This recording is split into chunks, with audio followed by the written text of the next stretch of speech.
Year 2024 is coming to an end, and I think I'm not exaggerating if I would say it was a quite crazy year, and 2025 is already waiting at the starting line to really impatiently begin. Yeah, we are here with 2025, so happy new year to you all. For some, 2024 hold many success stories. For others, it was a terrible year. Overall, we had a lot of turbulences and negativity in the year, and I didn't want to end this year on this negative note.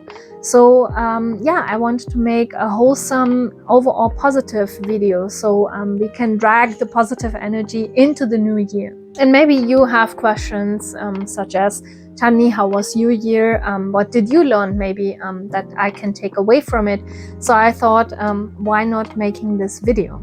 So guys, grab your favorite coffee or your favorite tea and sit with me together. Spill the tea about what I learned in 2024 and maybe what is going to be in 2025, especially expecting here on the channel, and what's gonna change and what do I have in mind. So let's get into it. Okay guys, let's start the journey with my professional or personal, and a bit of the social media learnings before I start talking about the takeaways that I had from my podcast episodes. So the very first thing is stay persistent in any situation. What I mean with that is, the problem that I have is I want to become a group leader. So I want to do my own research, and there's no one there to actually promote you. You have to do this all on your own. And there will be people who are not very convinced of your research. It always exists. Not everyone will be friends with you in life, right? So not every person will like you. So the same is also with the research. Some people think a certain research is more valuable than the other. But I was really happy that I, stayed to my dream, and I'm convinced that this research needs to be further evaluated, and the outcomes of this research is really important, I think, and that is something that drives me.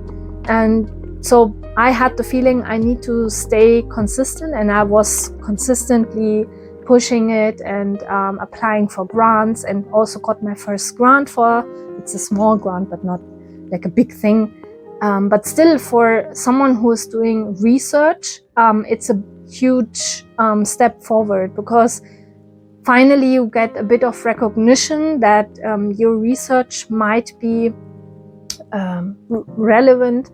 So I was thinking that this is kind of a really cool thing that happened in 2024.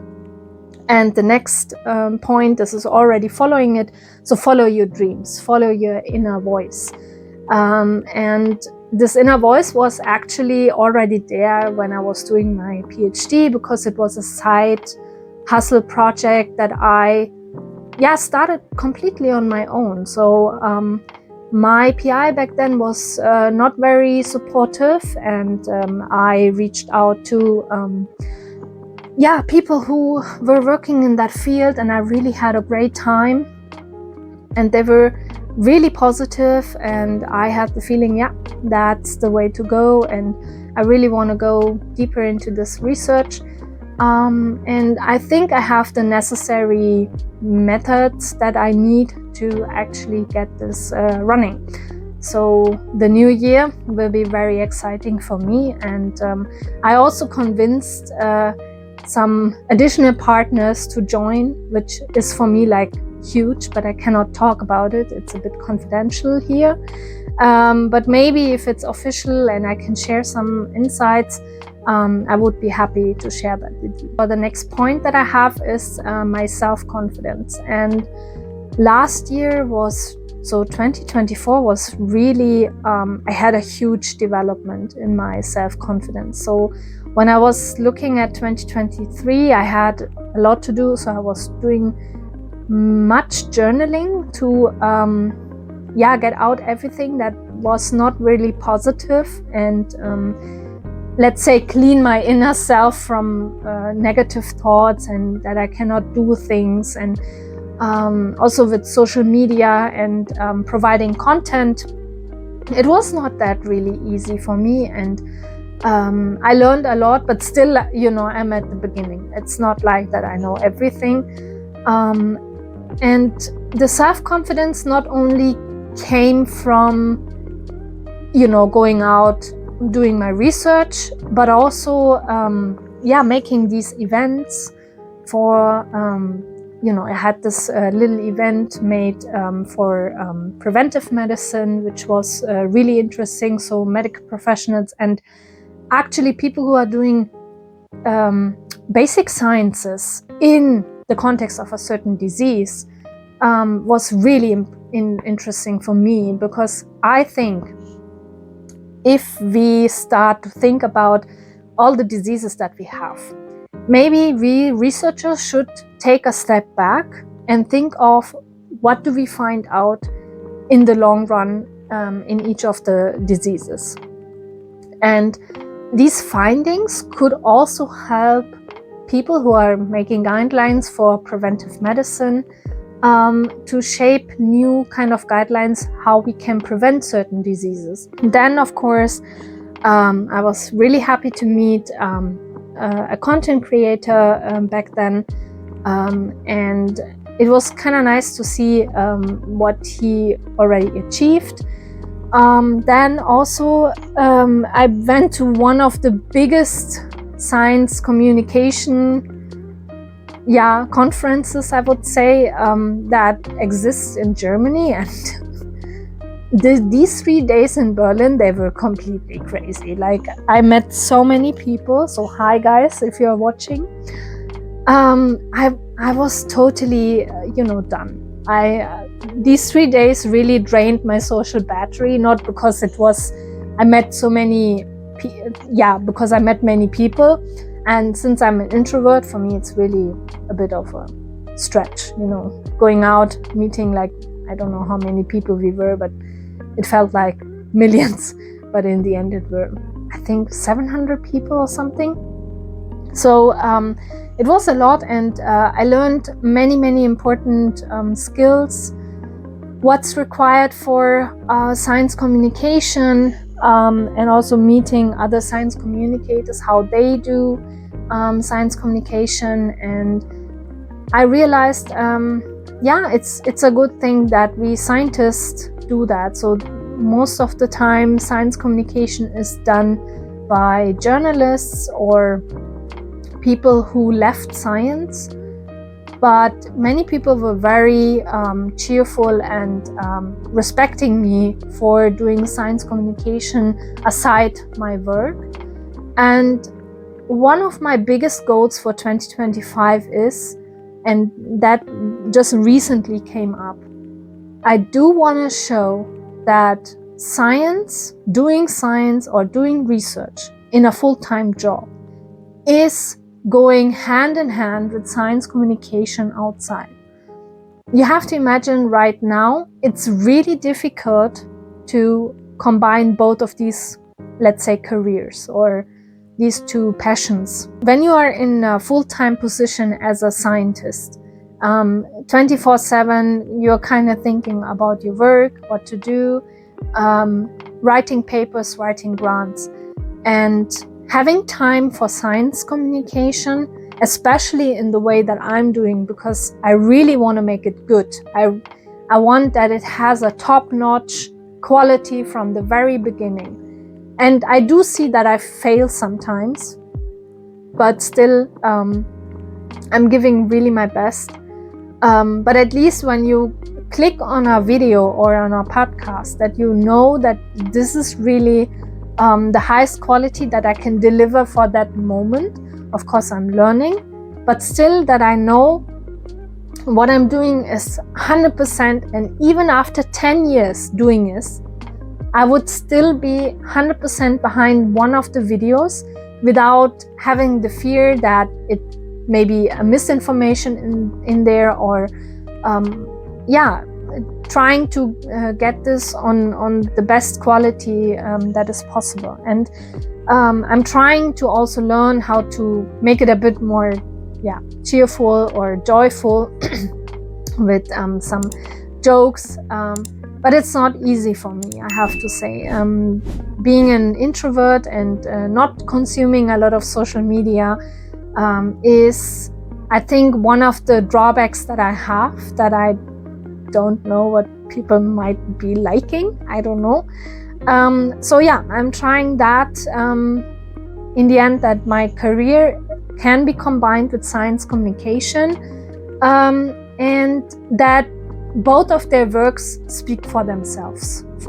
Because I'm very, very passionate about science, and this has been shown by, or many people told me when they talked to me, like, Chani, you have such an excitement, you get me into the topic and I want to know more. And yeah, that it's one of the biggest compliments that you can get from another scientist, that you have this kind of passion and that you can draw people in. And I want to drag you guys also in there, but not leaving out the complexity. It's something that I see oftentimes, and I learned a lot.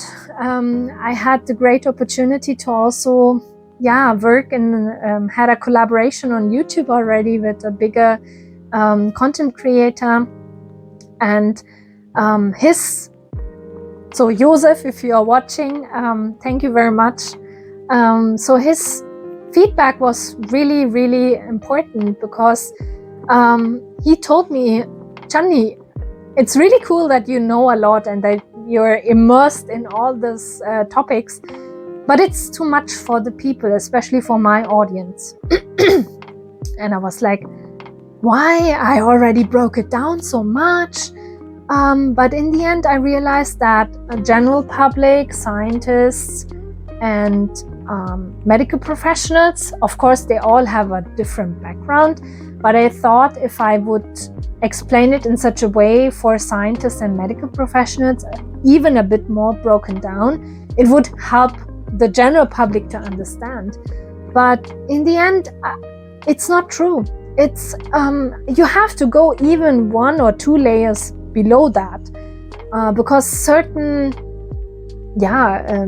like DNA, what does DNA mean, or what does genome mean? Some people don't know, and giving them like the information on cool new technologies or even medical breakthroughs is really, really difficult for them. So to grasp like what is happening inside my body, what does tissue mean? So all these kind of things are really, really difficult to grasp, and I'm really trying my best to get this out there. And I think one of the biggest people who are really good at it is Dr. Mike, and he's really trying to get medical information out there that is consistent and reliable, and I hope that I can achieve a certain value with my scientific content, that people understand how it works,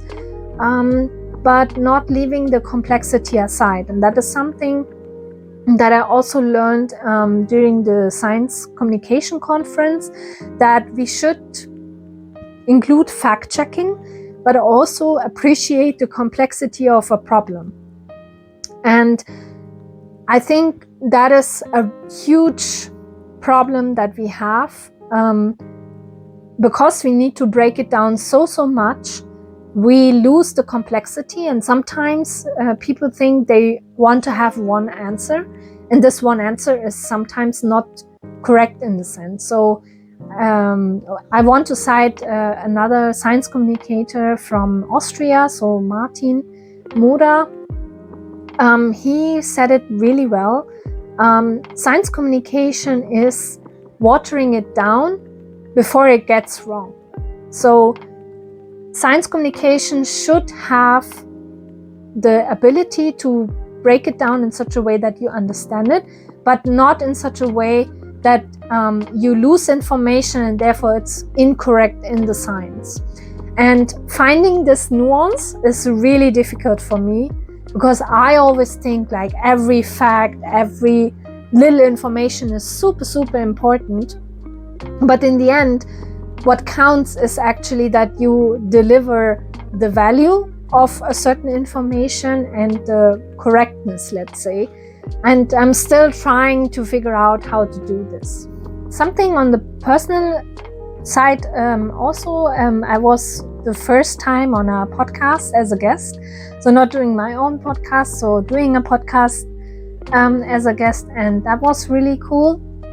So that also helped me a bit with my self-confidence. So if you're interested, I leave the link down in the description box if you want to listen to it. A really cool podcast about being an introvert and going out as or depict yourself as a extrovert, even though I'm not an extrovert. But I would say I discovered my extrovert side. Another learning that I had is I trusted the wrong people. So 2024 was a big learning about whom you can trust and whom not.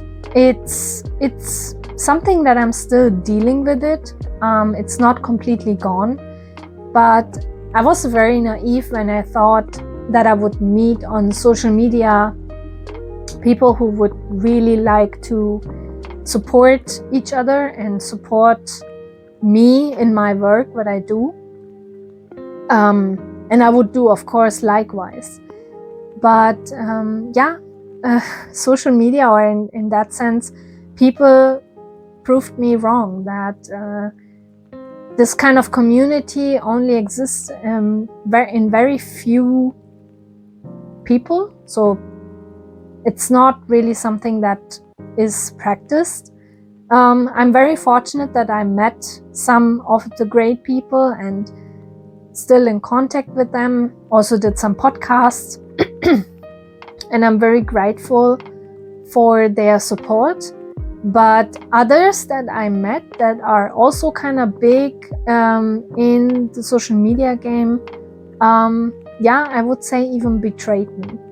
And getting this kind of feeling out is a bit of difficult. And I do have to say, through this encounterment, it might be that collaborations didn't work because this person or many people started to talk shit about me in my back. And it was a big learning for me, and it's still a bit puzzling to me how I can continue, because usually when I meet such a person in real life, I completely cut off any conversation with that person. So I just continue my life. But on social media, it's a bit different. If you start unfollow people will be like, oh my God, what kind of drama is happening? And I don't want to start any drama on social media or in general on YouTube or whatever. For me, I want to bring out the best information and not start having, newspaper articles written about me and what kind of problems I have with other people. But that was a big learning, and I realized how important it is to, select out the people who really don't like you or don't want good for you. Just surround yourself with the ones that try to help you and get the best out of you. And likewise, I do the same for the people where I do believe they need my support and where I think they are doing a really great job. So I'm trying my best to, just continue and just take this as a lesson for me. Take it slow, especially on social media. I don't know how other people are doing it. There are many, kind of people who help you with how to do social media, and you need to post, X amount of times so you grow. But for me, it's just not handleable. So I'm happy if I'm consistent, can maybe upload one reel at a time, like every day or every second day, and provide valuable content with that. On the other hand, I'm really happy that I'm not blowing up so quickly on social media. It's like a two-sided coin. So to be real here, on one day I'm kind of happy about, oh nice, we have now 70 subscribers and really cool that the community is growing. And then I don't know, I see someone who has like 100,000 subscribers, or I don't know, 1 million follower on Instagram or whatever, and then it switches to, I have like a really bad mood because I think I'm so bad at my game and doing not stuff that people would like, because you don't get so much like, the comments are not there. I post a community and there's no one replying. You know, first I'm really excited and I'm happy, and then on the other side I'm like, oh yeah, you're doing like shit, it's not good. Of course I would love to have reached out more people, but at what cost? You know, I'm already overwhelmed by the social media right now. So I have about 500 followers now, and it really is for me a lot to get behind what to do, how to upload, how to make the reels more engaging, more with what kind of type of music. On top, having so many people following you, there comes a lot of pressure to it. So this is something that also like creators who are like long in the game already talk about. Like if you get famous, that suddenly it starts to be like a pressure that you need to deliver. And at the moment I cannot deliver more. So it makes completely sense that my growth is kind of very slow or maybe staggering at some point. And yes, I have to say it's really taking a mental health toll on me, because I'm thinking constantly that I'm doing bad. Even though when I look at my likes of my videos, there are people who are like 5 to 6 to 7 people at least. They give me the like and give me the hope that something is going good.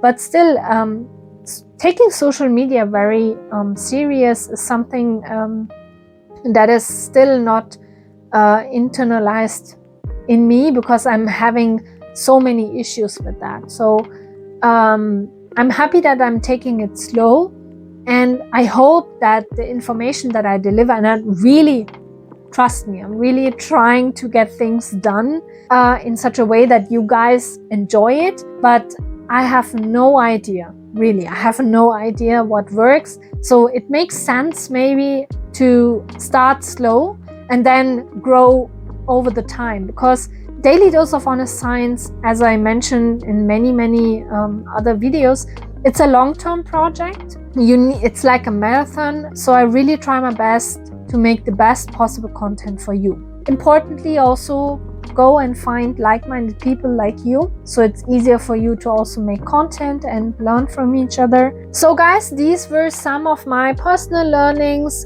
maybe also from my work, so professional, but also what I learned from social media. Now we jump to the next part where I talk about some podcast highlights.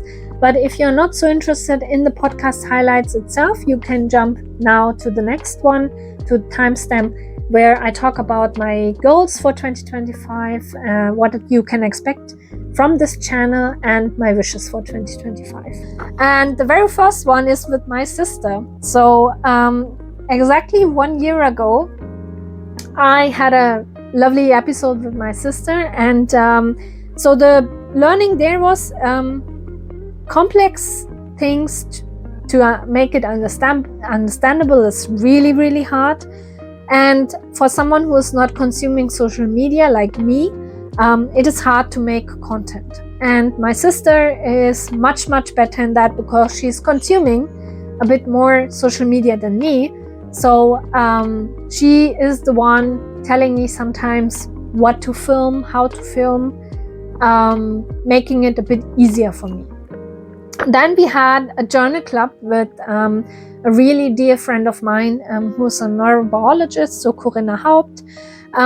We were talking about a really cool paper that came out beginning of that year, where they were talking about or the scientists were finding changes in the protein composition that we have in our brain fluid. And when they analyzed the data, they could figure out that Alzheimer's disease was specifically determined in subtypes. So that was already something that I find mind-blowing, because usually when you think of Alzheimer's, you always think like it's the same. But people respond very different to treatments, and people didn't understand, or researchers didn't understand why. And this piece of content or paper that came out was really, really interesting. So what was my takeaway from that study was Alzheimer's disease is still very complex. Then finding biomarkers is kind of tempting, but also really, really challenging for us.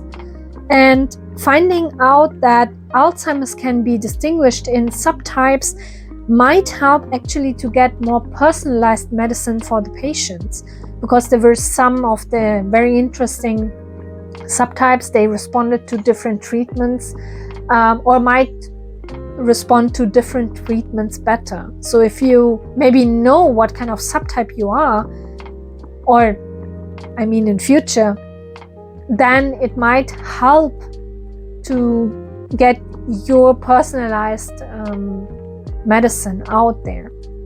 So the next episode I had with Dr. Laurena Law, and it was really interesting because we addressed like how can we address medical and scientific misinformation, how easy is that, how easy it is for her. She also shares like the passion that medical professionals have on social media to actually help you to understand your body better, how it works, what kind of medication is actually good for you or not good for you, in which instances you need medication, educating you a bit more. Then combining, of course, science and medicine in a more interdisciplinary approach might be the future. So I'm really looking out for medical professionals who are really dedicated to understand a disease from a medical perspective and from a scientific perspective. So my vision would be that I would collaborate, let's say, with Dr. Mike, for instance, and then he comes with a disease that is known, everyone has it, or many people are affected by it, and we make a really educational video where he talks about the medical signs that you can have, like types, and if you have a cough and everything. And I come from a scientific perspective to make you understand how the molecular biology is working. So how does your cells respond to this kind of disease, and what is different in the tissue? What kind of methods do we know how to address this? How is the clinical testing? How does it work? That would be something where I'm really looking forward to and would love to make a bit more about it. Next up, I had Jordi. Jordi is right now writing his thesis, so all the best, Jordi, for you. He, is a nutritional scientist, and I was really shocked to know how basic science is done in the nutritional space, but not in the sense of how they do it. It's more like how difficult it is for them to get funding, and also how they treat large cohort data, because they usually keep it for themselves and you have to pay a fee to get the data so you can run it again. And also like statistical tests are kind of interesting to know that there are different outcomes. So who says which kind of statistical tests are true? That was kind of a big learning for me from his work, and how difficult it is also to make clinical trials in the nutritional science setting, because there are so many variables that you have to take into account, and human subjects are always not that easy. So having big cohort studies on nutritional science topics is something that is really, really difficult. And there are always some kind of variables that you have to take into account, like age, sex, genetic background, all these kind of things, like environmental factors, everything. Next, I had another nutritional scientist, Margherita. Yeah, what we kind of found out is it's a bit shady using preliminary science-based evidences, let's say, to promote your own supplements. So we were talking about some of the people that are, in my opinion, a bit of scammy. Yeah, and also there's no perfect diet. So promoting a certain diet on Instagram or in general in social media is a bit of a stretch. Exercise should be practiced as a routine, which I find very interesting and true. Because if you don't have this routine, you will not stick to it. The same is with a healthy diet. If you make it to a routine, then it makes more sense because you will stick to it. And she also said the diet that makes the most sense to you is the one which one you will stick to it. Of course, there are many research papers out there promoting which kind of diet might be more healthy, but there's no one fits for all. So experimenting on your own what really is good for you might be the go-to option. She was talking about multi-clinical trials or meta-studies that make some correlation. Then people start to follow these correlations because they would like to figure out if she had, for instance, talked about people who have Alzheimer's disease happen to have also taken Viagra, for instance, and I was a bit shocked when I heard this, but yeah, you get this out of medical records. And what is the link between, is there any link? If yes, what kind of link? Do people don't develop so quickly Alzheimer's if they take Viagra? You know, these kind of interesting questions come up, and don't stand there now and be like, if you have Alzheimer, you should take Viagra because this is the only thing that will. Next time when you hear someone is saying something like this stupid, be aware of the fact that it might not be true. The person is just, making things up. Next, I had the great opportunity to have Judith on my podcast.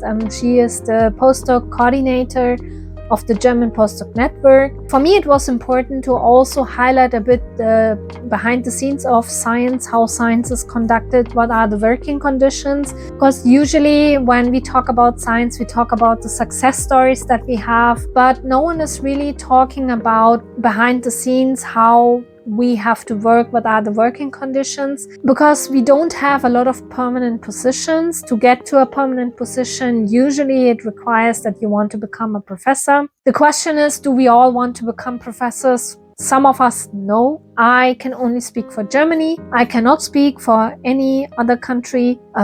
If someone is out there from England, USA, let me know what you think in the comments. So far in the research system, we also have a law that is restricting us to a certain time point.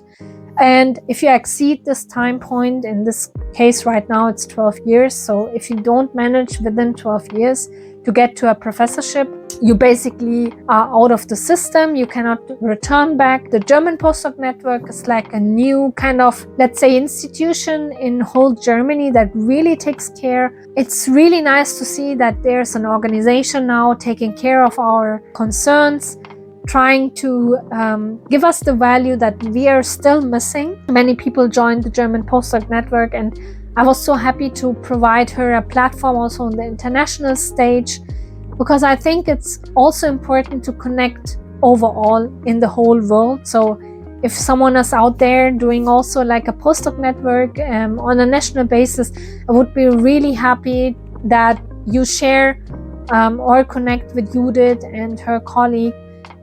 So we also get to know a bit how's research done in other countries. Then I had a really great episode with Martin Moder, science communicator from Austria. I'm fascinated by his videos. He's really doing a great job in explaining complex scientific topics with a really nice humor, satire. He's really, really good at his game. And I do have to say he's doing such a great job. I learned from him making great content with humor is something that catches immediately the people, which makes completely sense. Then, of course, people stay because they realize how curious and inviting this whole topic is. So he makes it in such a sense that people really get captured and want to know everything about the topic. Mis and disinformation on social media about science and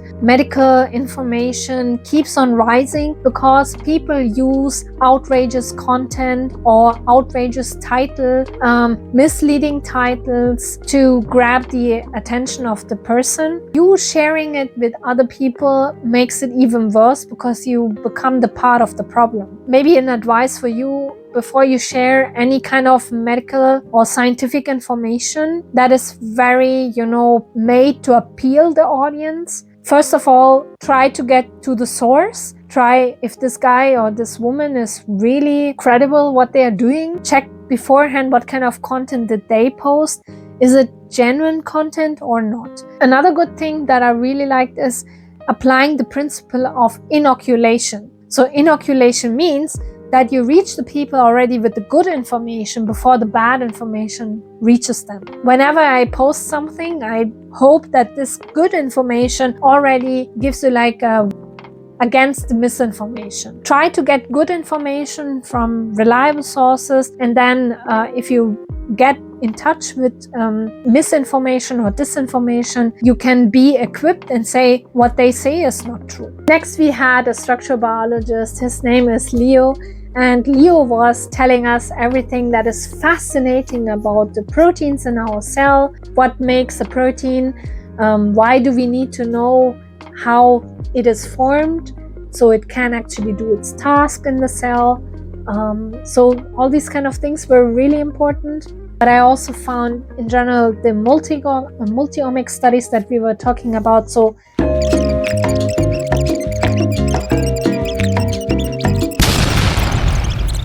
how all of these disciplines come together, make so cool science. We figure out so many things, like if we want to go to biomarkers, that we find maybe biomarkers. I think that's like the future of science, that we collaborate even more and find really cool links that we couldn't address 20, 30 years back because we didn't have the technology, this holistic view. So I really like this kind of having everything covered. So I'm really excited to see how this is going to be. And being a scientist right away at this moment in this kind of field, I'm really excited, and I hope to stay much longer in science. So the last episode I just released before New Year, right after Christmas break. It was with Raul, and he's like a little dinosaur when you look at his research career. And it's fascinating to see that he can do his own research, even though he thinks he likes to tell himself that he's a lab technician, but I don't feel like that he's a lab technician. He's much more than that. He's actually a little PI on his own, but of course in the setting of this big lab. Was really, helping a lot with understanding social media, also how he grow his social media account, what it takes to be a good content creator. So the main takeaway was you need to do or provide content that people will love. And what people will love is something that you need to figure out for your niche. But I was really interested to know that you can only stick to this when you also do what you like and what you love. And it will not help if you appeal to the masses, but internally you are very upset about the direction you are going. I think the biggest takeaway for me was make content that you love and the people will love. I was taking social media completely wrong. I was so naive and dumb. I really have to say that. I was thinking when I just upload something that has value, it will blow up. And realizing that if you don't trigger the buttons correctly, no one will watch it, no one will be interested. That really affected me because I had multiple breakdowns for the social media stuff, because I was thinking, I'm sucking at this whole content thing and I cannot do it.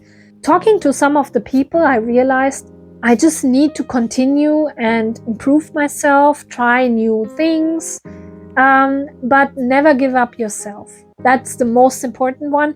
Never become a persona that is not you. Of course, don't give away too much from yourself. I'm not saying that you should be like open, be an open book in front of millions of people, but it really helped me to find like a persona or like a little part of me that is willing to show the people how exciting science can be.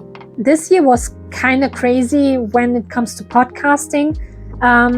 I did not know that I would interview so many people, have a lot of fun, get like really nice friends to that, and expand my horizon in the sense of how do other disciplines work and how social media works. So what are my future goals or wishes that I have for 2025, especially for that channel, maybe also for my professional career? So first of all, I would like to keep up the podcast once a month, so I have enough time to edit, do it on a professional basis, that it really looks top-notch. I also would like to have the time to prepare the script for the guest, so the guest has the opportunity to read the script and also provide some insights on what we can talk about. I'm a bit shy to talk about this. I would like to maybe start a donation or funding page for Daily Dose of Honest Science, because I realized after checking some of my invoices and also trying to make the best content that is there, but unfortunately many softwares that I used before got paywalled, so I need to get some income, even though I'm using right now what I'm actually saving as my input for Daily Dose of Honest Science. It would be very helpful, and I would be very grateful to you guys if you can spare some few euros, dollars, whatever, to get the best information out there, help me to grow this channel so we stand for the best science information that you can have. I'm still not very sure about sponsors, to be honest, because if I don't have the opportunity to test things or to work with softwares, if I should promote them, I'm a bit shy to do it, because it wouldn't fit to the channel in that sense, because it's not honest, So if something comes across that really excites me and would fit to Daily Dose of Honest Science, then I would do it. But for now, I would try to keep it as less as possible. For me, scientific information or medical information should be free, but the problem is how you're gonna finance it in the end. So I also don't want to get bankrupt at some point. We could try new formats, right? So right now it's more like I have all the time the podcast, you see some shorts, and I would really like to continue with filming and a bit more engaging, a bit more insight. I would really like to know from you what kind of formats you would like or dislike. So I thought about fact-checking with Daily Dose of Honest Science, a news format from Daily Dose of Honest Science, so like medical and scientific news formats, even live streaming, which would be crazy for me. So I've never done that. So doing live streaming, I think, would be really, really interesting for me, but also I need to take care more of what I'm saying.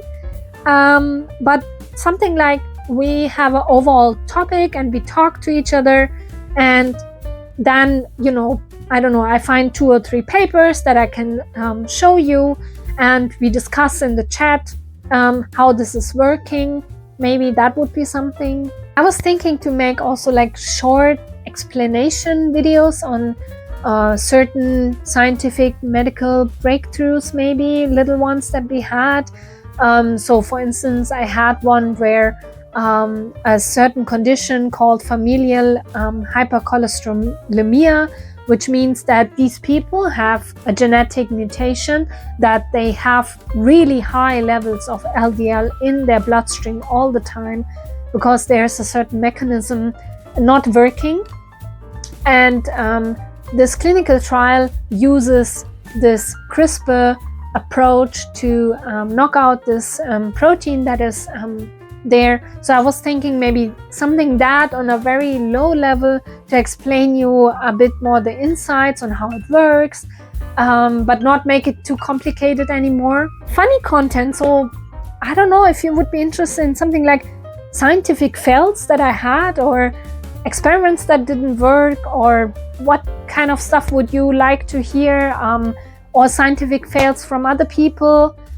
I don't know, just let me know if this would be something, this would be content-wise what I would like to make. And that was basically my 2024. Happy New Year again to all of you. And if you got interested in general on what I've showed here, then please make sure to subscribe, leave your support down there, leave a like. I really cannot say it's not something that I've ever thought I'm gonna do, but I'm really happy to have you guys, and you are awesome. Thank you so much. I'm very grateful to have you as a community. Would love to hear more of you. Please write some comments, share your insights on how your 2024 went. Was it good? Was it bad? What kind of topics you want to hear about? I would be really happy to have some insights on what you're doing, guys. And very importantly, the time you're spending on my content here and watching my videos, I do not take it for granted. And I really want to say thank you so much for giving the most valuable thing that you have. It's your time. And I really want to say thank you for this amazing time. And we're gonna see us in the next video or in the next podcast. And you guys, you know what's coming now?